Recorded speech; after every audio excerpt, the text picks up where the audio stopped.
Yan. Ang pinapatoka ko sa kanila bilang merienda, yung saging. Yung murang dahon ng saging, yung naka-roll pa. Yan. Ipapakita sa inyo mamaya yung example ng saging na naka-roll na kinukuha ko para maging patoka nila or merienda nila o pakain nila.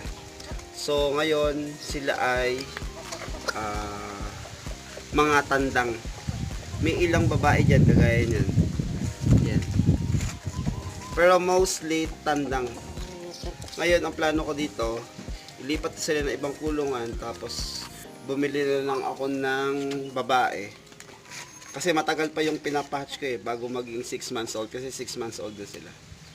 Pero ngayon, meron ako dyang 6 na lalaki, mga tandang.